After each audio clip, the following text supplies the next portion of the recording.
কি কইস রে বেটা, এত সুন্দর করে তো আমাকে ডাকিস নে, কি কব তাই ক। আর কতকাল কি আর কতকাল? কতকাল আর সিঙ্গেল থাকবে, একটা মেয়ে টিয়ে দাও, বিয়ে করি।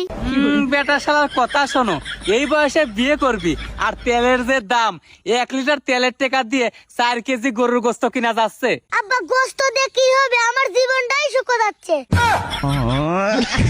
যাক শুকো, কাল কাদের সাল বিয়ে করছে, বোর যে সুন্দর চেহারা, আমার কি মনে চায় না ওইরকম একটা সুন্দর মেয়ে বিয়ে করি। হেৎ, সুন্দর মেয়ে বিয়ে তুই কিভাবে করবু? কাল গেছিল কাদাপাড়া, 3-4টে মেয়ে তোকে ভয় করছে, তোর যে চেহারা আবার এসে আমাকে বিচের দিল। ভয় করছে কি আব্বা? তুই যে কালের রে বেটা, ওই মেয়েরা মনে করছে তুই ভূত। আব্বা তুমি আমাকে বিয়ে দিবে নাকি সেই কথা আগে কও। দেখ বেটা, মাথা ঠান্ডা করে একটা কথা শোনেক, এখনকার দিনে বিয়ে করা মানে নিজের পায়ে নিজে কুড়োল মারা। কি জন্য আব্বা?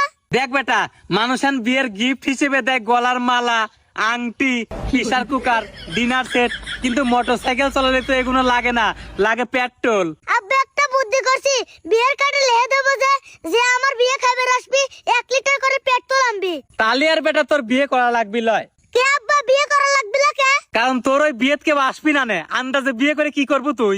আসবে না কে? তোর জন্য কি মানুষজন পেট্রোল পাম্প তুলে নিয়ে আসবি? পাম তুলে আনবি কে? 1 লিটার করে পেট্রোল দিলেই তো হয়ে যায়। আরো মূল্যম না বুঝে। আব্বা আমি ভাবিছি কি শ্বশুর বাড়ি থেকে যৌতুক হিসেবে 1 লিটার পেট্রোল নেবো, হ্যাঁ লিশুনু তোর ইচ্ছে। কিন্তু আব্বা আমার শ্বশুর 1 লিটার তেল কোনে পাবেনি। তেল দিয়ে কি করবো বেটা? বাড়িতে একটা মোটরসাইকেল আছে আর তোকে তো বিয়ে দিচ্ছি, তুই মোটরসাইকেলের উপর বসে থাকবো আর তোর বক দিয়ে ঠেলাবো। আব্বা মানছে কি কবেনি? মানসি আর কি কবি, মানসি যা কয় কয়েকগণ। আচ্ছা ঠিক আছে আব্বা, তাহলে তুমি মেয়েটা দেখবে যাও। এই সারা দেশে তেলের অভাবে বাসটা কিছু চলতেছে না, ও হয়েছে বিয়ের গাড়ি সাজাবে। তুই যা দে পাম্পে দেন 1 লিটার তেল নিয়ে গেলে লাইনই দাঁড়ায়, কিরম পারিস? তার মানে কি ওই তেলের লাইনে দ্বারা আমি বুড়ো হয়ে যাবো, আমার কি বিয়ে হবে না? আবারও বললাম না বুঝছে।